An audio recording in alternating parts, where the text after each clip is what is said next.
How's it going, everybody? It's Pilot Flame, and we are back with another FPL video. And today we're going to be taking a look at our preseason predictions for the FPL price changes coming in the 22-23 season. This time it's going to be for defenders. We're going to see how I'm pricing those, and we're going to discuss our strategy as we normally do at the beginning of these videos as to what I would like to see happen and what I think is going to happen anyway, because I think FPL have become a bit formulaic in recent years. So we'll see how that's going to pan out for the prices for all the different teams. If you haven't done so already, make sure to hit that like button, subscribe channel if you're new or haven't done so already. It greatly helps out the channel, as well as turn those notification bells on so you can get the content as soon as it is readily available.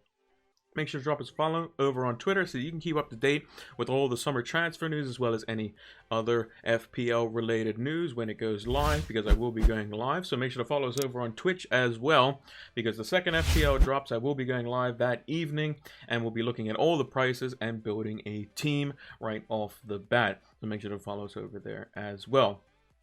So without further ado, let's talk about our partners for this video with Manscaped. This video is brought to you by Manscaped, the best in men's below-the-waist grooming. Manscaped offers precision-engineered tools for your family jewels. Manscaped have just launched their 4th-generation trimmer, the Lawnmower 4.0, alongside their Performance Package 4.0, which also includes the Weed Whacker hair and nose trimmer for those pesky little hairs that are getting out of hand, the Crop Preserver for anti-chafing to make sure that you are as relaxed at all times, the Crop Reviver for maximum conditioning and toning to make sure your jewels are as buff as possible, disposable shaving mats, as well as the premier travel bag for your on-the-go grooming, and lastly the anti-chafing boxers, which I can personally say are extremely comfortable and keep you cool under the highest amount of pressure. What I found the most impressive is that the Lawnmower 4.0 features ceramic cutting-edge blades to reduce grooming accidents thanks to their advanced skin-safe technology, so you can now have that added security when venturing into uncharted territories.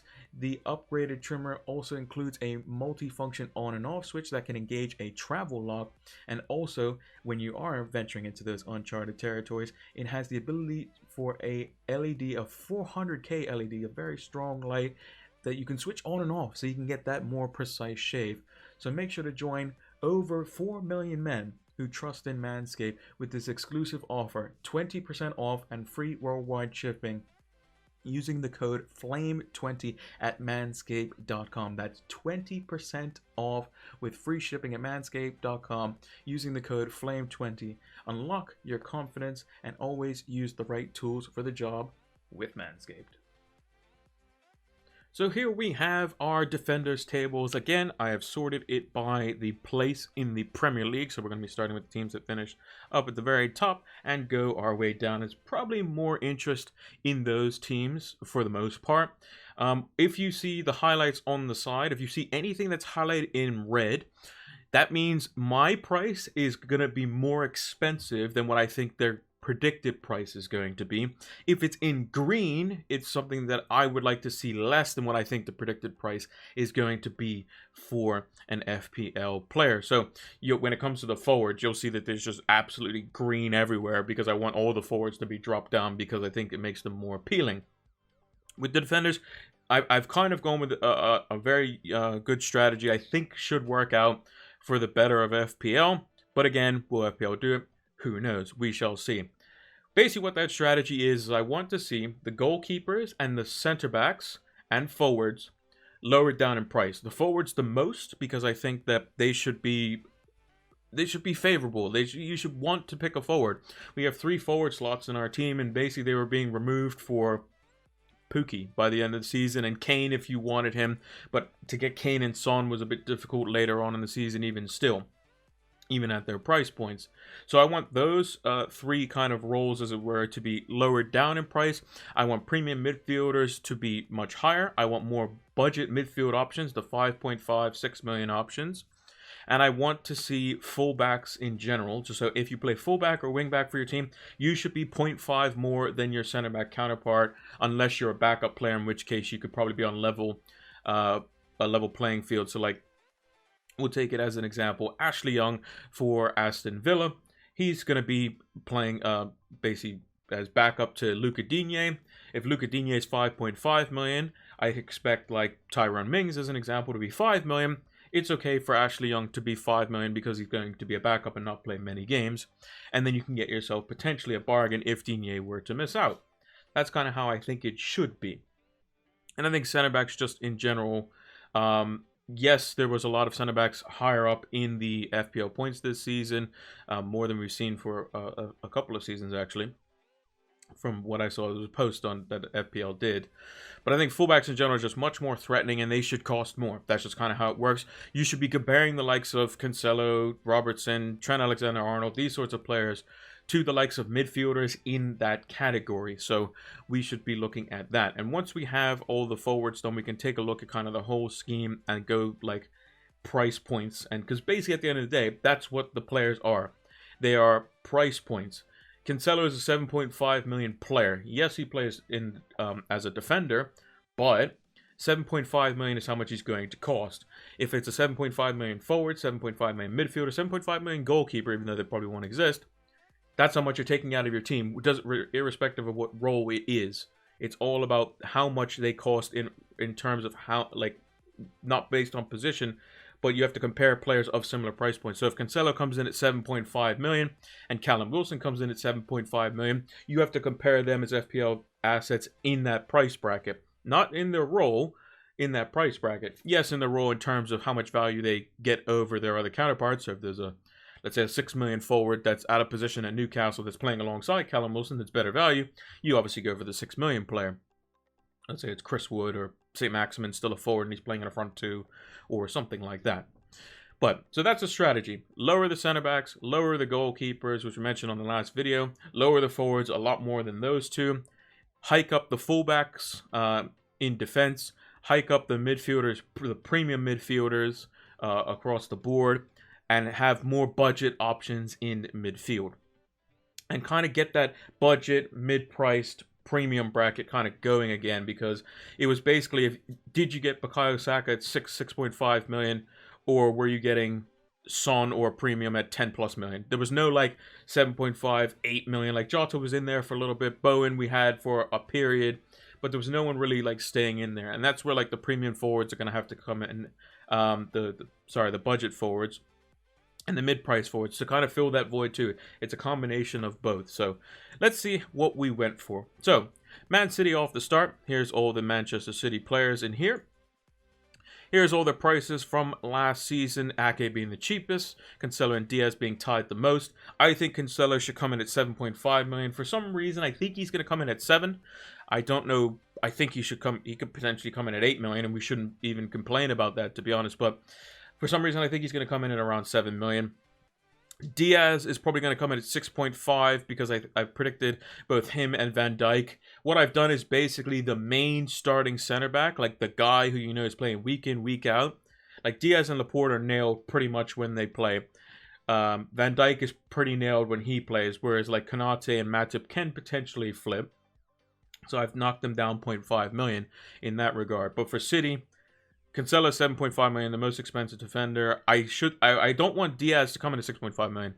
I think if you want to give him real options, put Diaz at 6 million, put Laporte at 6.5 because he did better than Diaz this season, and Laporte's the mainstay defender. Walker, even though he's a fullback, I think he should come at 6 million just because of the way he plays in terms of like his actual positioning, because a lot goes through João Cancelo and he plays a bit more of a reserved role. And I think he would be on par in terms of points with Diaz because he's, I guess, more rotation prone because I believe he's 31 going 32.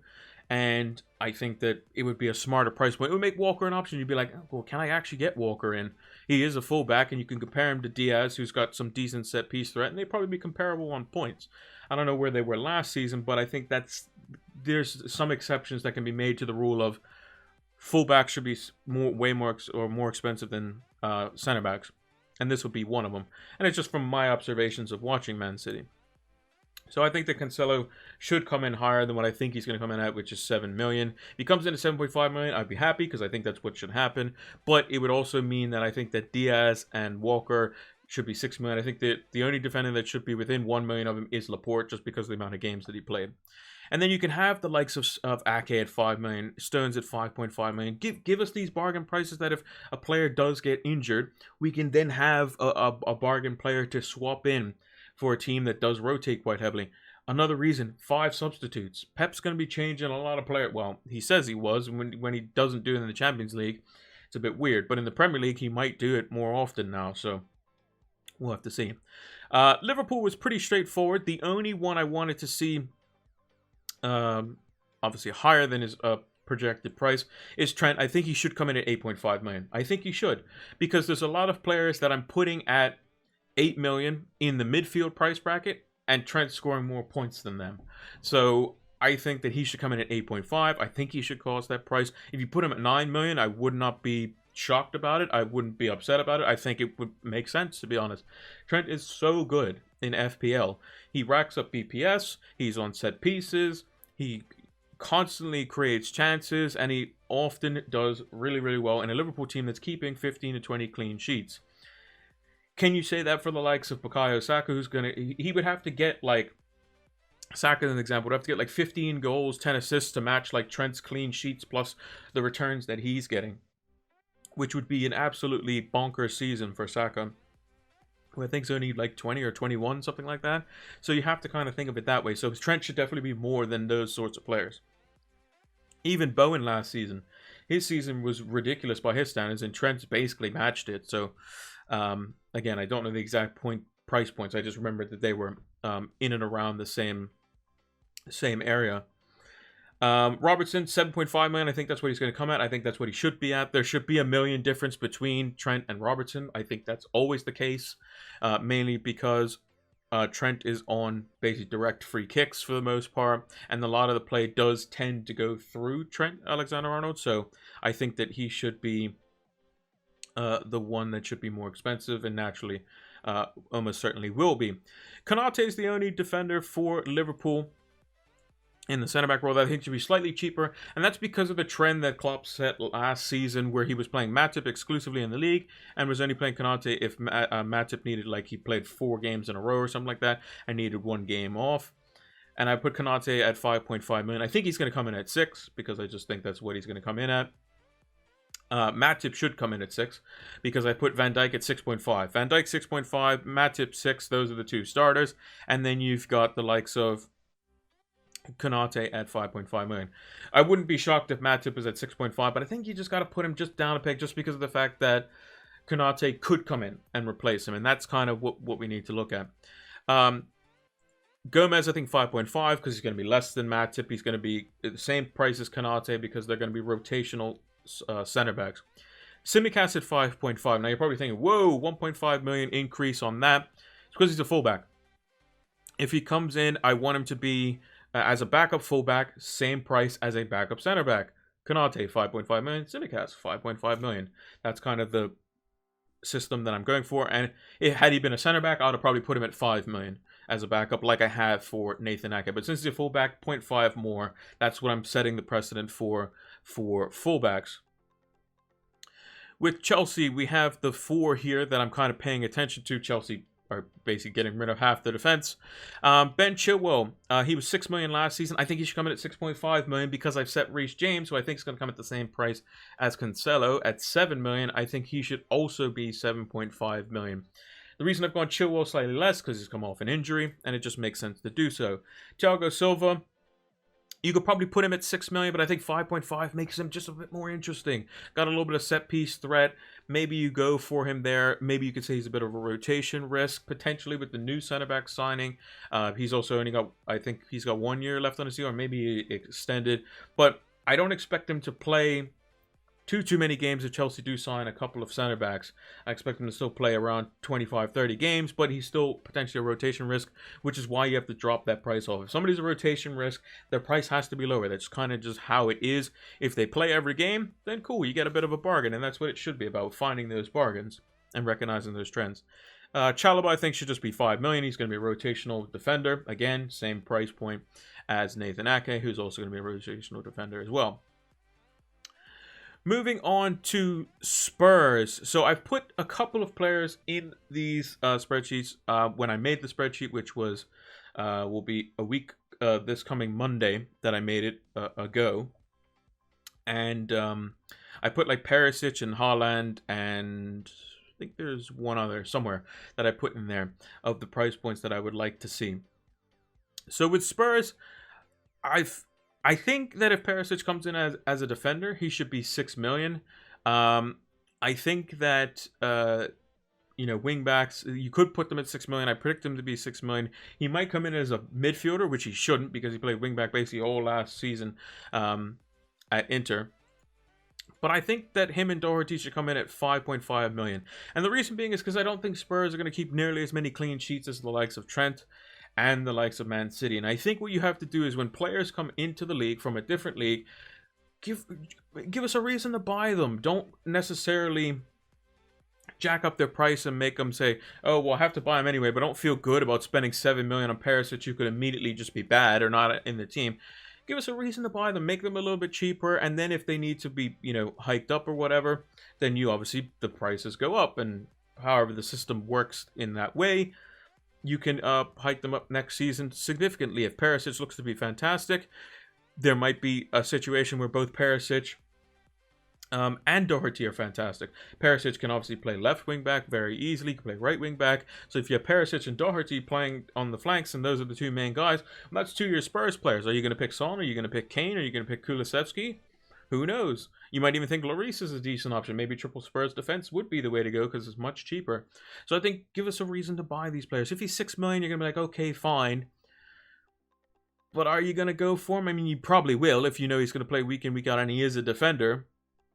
But give us more incentive. Give us some budget options for the teams that aren't keeping a billion clean sheets last week. I'm not sure how many clean sheets Spurs kept, but Liverpool and City are just like, it's like 15 and 20, and then it's a huge drop-off usually. So I think this would be like the kind of the bargain, I think. FPL kind of throws, every once in a while, they put a little position in there where they're just like, there you go, here's our token mistake, and then you can get this good player. And I think Perisic could be that if he comes in as a defender at 5.5 million. With the center backs, again, for Spurs, put him 0.5 cheaper. Sessegnon, I put 0.5 cheaper because he's a backup. Davies is effectively a backup, but also a center back. And then Christian Romero as the starting center back would be 5.5 million. Again, Perisic and Doherty could be potential rotation risk from time to time, or could be subbed. So I put Romero at 5.5 million as well. If you wanted to, like, if you put Doherty and Perisic at 6 million, I'd be perfectly fine with that. I think that'd be okay. Just don't put them to like 6.5 or something crazy like that. Spurs are nowhere near as good of a team defensively as the likes of City, Chelsea, and Liverpool. Yes, they can definitely get there because Antonio Conte is a very good manager and knows his defensive plan.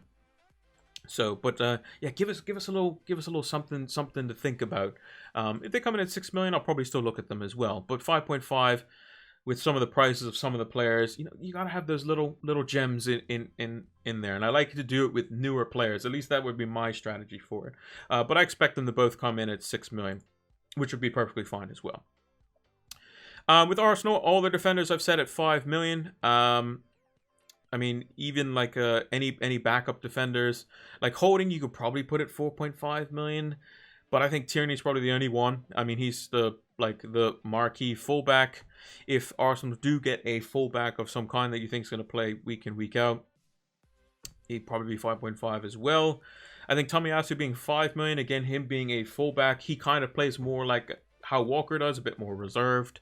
I think you can drop Holding down to 4.5 as he is technically a backup, but I think Arsenal's price point should be fairly flat. I think it shouldn't be anything crazy. I think having all their defenders at 4.5 last season, they're all going to get hiked up to somewhere around, and I think they expect most of them to come in around the 5 million mark, with Tierney probably being the most expensive out of the bunch.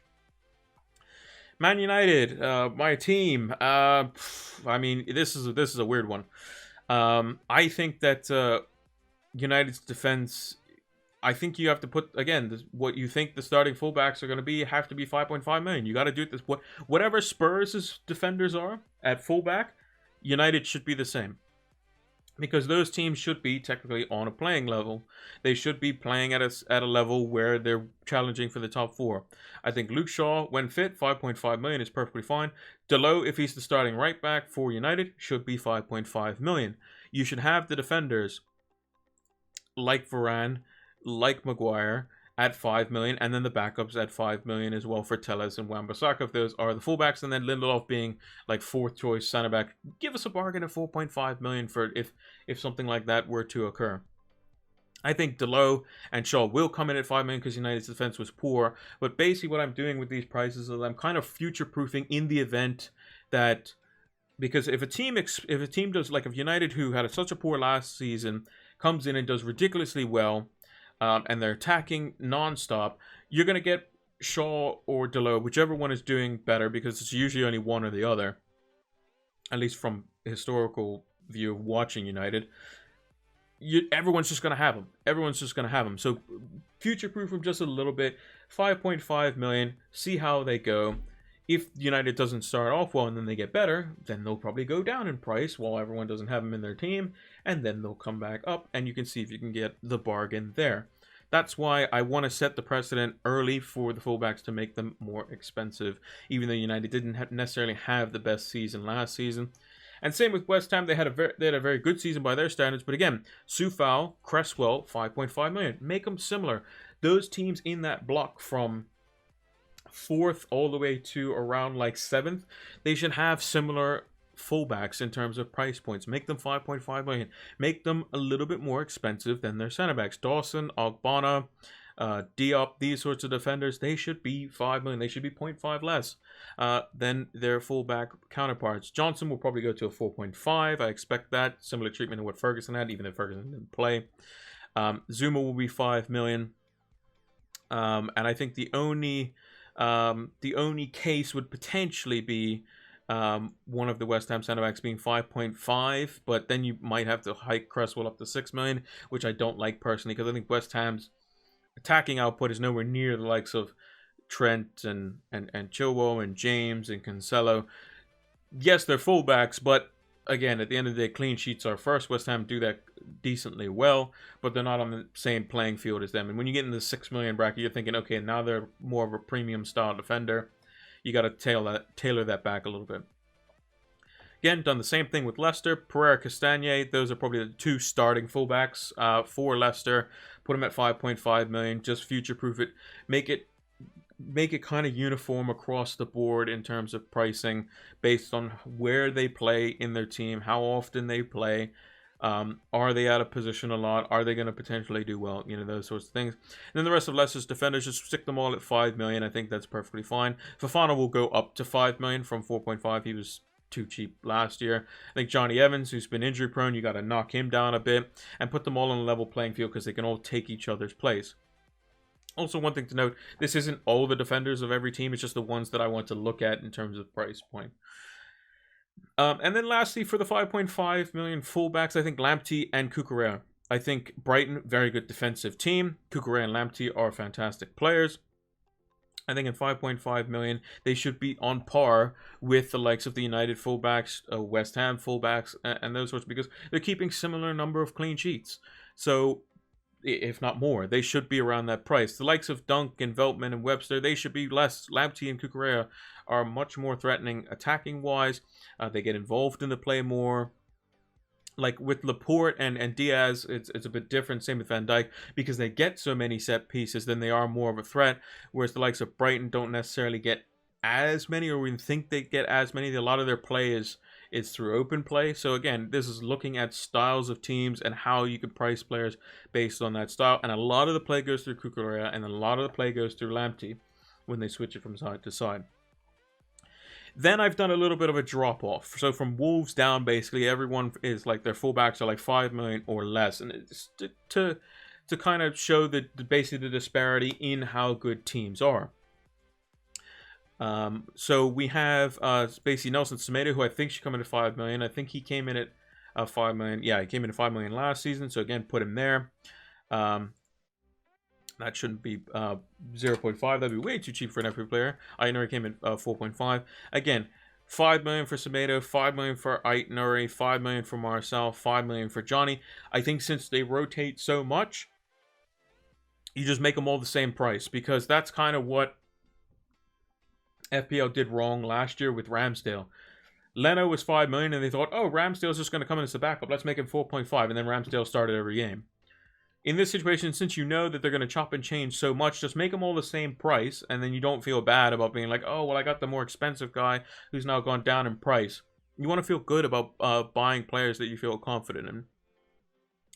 And then Cody, I think, should come in at 4.5 million. I think, again, Wolves team, just have a little bit of a budget defender. I don't think Wolves' defense was as good as a lot of people thought it was last season. Yes, they had a spell of good play, but again, Bali and Kilman, they should come in at 4.5 million as well as Cody.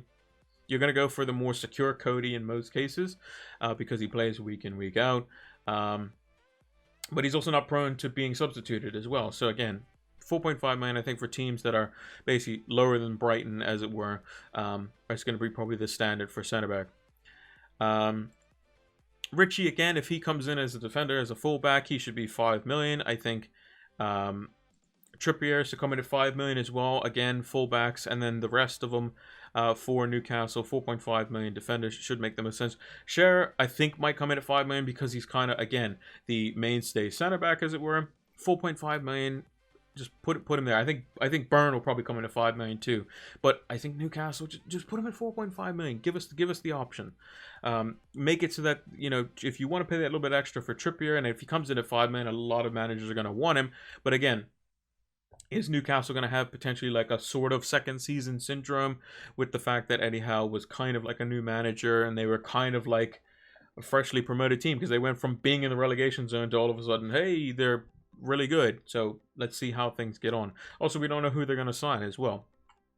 They also got Target as well at the time.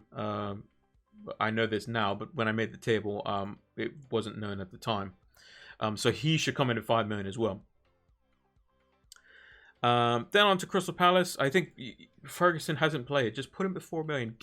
Make him the cheap one that potentially we could get. Just give us the dream again. Give us the Ferguson dream. He's been injured. I feel so bad for him because we wanted to put him in our RPL teams. He got hiked to 4.5 last season. Just put him at 4 million and see what happens. There are players that could play in front of him, like Nathaniel Klein. Just put him in at 4 million and see what happens. That's all I say on that one. Brentford, again, 4.5 million across the board. Villa, again, Digne and Cash. Aston Villa finished much lower in the table than probably what they should have. Digne and Cash. I mean, Cash scored, yesterday for Poland as well. 5.5 million. Put them on the same level as Cresswell, as Luke Shaw, as these sorts of players. You will get good value out of them, assuming they stay fit, especially Matty Cash as well. They came in at 5, or Cash came in at 5 million. Digne came in at 5.5. I think they'll drop them down to 5 potentially because of just placement in the table. But they should be slightly more expensive. They are in that bracket. Aston Villa should be anywhere from probably challenging for like the European places to around like 9th. And in which case, you price their players at that price point. Mings and Diego Carlos, I think you just put their center backs at 4.5 million. Give us a little bit of incentive to buy center backs from Aston Villa. They could be set piece threats. Diego Carlos, I know, is decent in terms of an aerial threat. Mings is obviously a very good aerial threat as well. He got himself a few assists off knockdowns off corners this season. So give us that incentive there. I think they'll probably still come in at 5 million. They'll probably price everyone at 5 million, in which case you just buy the fullback. But just give us that little incentive there to potentially think, oh, well, actually, maybe I go for a 4.5 here instead and save a little bit of money and put it into a better fullback in my starting lineup. With Southampton, again, the fullbacks, just put them at 5 million, put the centre backs at 4.5 million. That's just, to me, makes the most sense. With Livramento and Perot constantly swapping and Walker Peters being able to play both sides, just put them at 5 million. I think it makes the most sense. Again, you're comparing them to the likes of Trippier and that sort, and they probably will produce similar-ish numbers, similar-ish amount of clean sheets. Maybe Newcastle probably get more clean sheets, depending on who they sign and whatnot as well. Mikolenko, I forgot to change him as well. Where is trying to find the red here? I'll just put him at any red. Put him in bold. Similar-ish color. There we go. That'll do. I'll just copy it from one cell to the other. Customization on the fly. So yeah, I think all Everton's defenders should come in at 4.5 million. Coleman should be slightly less. I think he should be at 4.5. I mean, if you put Coleman at 5 million, I wouldn't be overly angry about that. And Mikolenko at 5 million because he's the most attacking fullback. Just put him at 5 million. It just makes sense to me. Even though Everton's defense wasn't great last season, I think he's probably going to be the best of the bad bunch, as it were. I don't think Everton's in good shape going into the season as well. And the same thing for Leeds. Again, I think the cheapest fullbacks should be 5 million that are starting. I think Ayling should be one of them. Firpo should also be 5 million like he was last season. Even though Leeds defensively had a bad season, you got to think of just the sheer attacking threat. At 5 million, and I'll go back to my example that I said at the beginning of the video. 5 million is how much you're paying for the player. Is Junior Firpo and Ayling at 5 million going to be a similar amount of points to a 5 million goalkeeper, a 5 million midfielder, or 5 million forward? Well, most 5 million forwards don't play. 5 million midfielders are usually defensive midfielders, and 5 million goalkeepers are usually decent. So they're probably going to score more than probably all three of those roles potentially. Assuming Leeds play better than what they did last season and aren't as injury prone. So I think that's what you do. I would expect them to come in at 4.5, but if Ayling comes in at 4.5 and you want a Leeds defender, you just ignore the rest of them, basically. And that's I don't think that's good design for FPL, so that's why I'm putting these players. You might be thinking, oh, it's really harsh to put Ayling at 5 million, but it makes sense because it then gives you the option to say, well, maybe I do go for the center back. Maybe he is 0.5 million better off by getting a fullback over a center back. Like you think about the decisions, and that's what I want it to be. More about decision making, more skill oriented, rather than just pick the guy because he's the same price as all his other defenders in his team and he's doing the best. Like if all the City defenders were 6 million, you would pick Cancelo and you wouldn't even think about it, right? It's because he's more that makes you think, oh, well, hang on a second. Can I get away with just picking Laporte, which a lot of managers did towards the end of last season? Oh, I've sold Cancelo. I've lost a lot of value on him. Maybe I just go for Laporte instead. Or maybe I cover him with Laporte and Ederson to double up on the defense. Same here with even the cheaper defenders. Just make them 0.5 million more to say, okay, well, do I really want a fullback from Leeds? Or can I just get away with just stick with the defender, the known defender, the Cooper or the Llorente, whoever it may be, from the teams that finish lower down the table. It just makes more sense to me, logically, to price them that way, because fullbacks are becoming more and more involved in the play. They're becoming more and more comparable to the likes of their midfield counterparts, especially if they're playing at wing back, and it just makes more sense to have their prices more akin to that of a midfielder or a forward, which I would also like to see some forwards come down to like 5 million. Like, that would be really cool. And midfielders who are 5 million to be at least somewhat involved in the play. So again, I think it should be somewhat comparable. But yeah, that's my price predictions, as well as how I would see it for prices going forward for this season. For defenders, we're going to be doing midfielders next, so make sure to check that out. That's going to be releasing on Friday, so make sure to be tuned in for that. We'll also be doing a video for our reaction to the FPL fixtures, which are coming out this Thursday. So that's going to be very interesting, which means FPL is going to be not far around the corner, probably a couple of weeks away, probably beginning of July, maybe late June. So make sure to be tuned in for that. So yeah, that's going to do it for this edition of Price Predictions. Yeah, during the regular season, it's £25 for the membership, and that lasts the entire year. And during the off season, they give a 20% discount. But if you have missed that discount, fear not, you can still get the membership for £25, and it's fantastic. You can see the membership area just behind me. You have a bunch of different stats that you can use, powered by Opta stats, and create your own custom tables. You have the Rate My Team tool, you have the season ticker, player comparison tools, a whole array of things that you can use to help elevate your FPL game. So use the link down in the description below so that you can get access to these exclusive tools to help elevate your FPL game. Sign up now. And that is going to do it for this edition of the price predictions, and we'll be doing midfielders next. So if you haven't done so already, make sure to hit that like button, subscribe to the channel if you're new or have done so already, so you can see all the other videos that are coming out for this series, as well as other preseason videos, as well as when FPL launches, all that sort of stuff. Make sure to hit subscribe, turn those notification bells on. You won't want to miss it.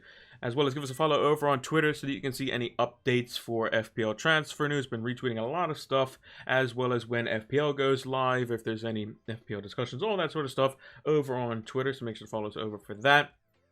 As well as give us a follow over on Twitch so that you can see when we go live for our first stream of the 22-23 season. We will be locked and loaded to look at that. We'll also be looking at the Premier League fixtures, which are coming this week as well. That's going to be in a video, but make sure to give us a follow over on Twitch because you don't want to miss the first FPL stream, because I'll be like, FPL is live, going live tonight, go. And it's going to be fantastic, and we'll get to see all the crazy prices and see what bargains we could potentially get in our teams as well, because I have a sneaking suspicion that our teams are going to be pretty jam-packed with some premiums this coming season. Thank you all for watching, and until the next one, take care.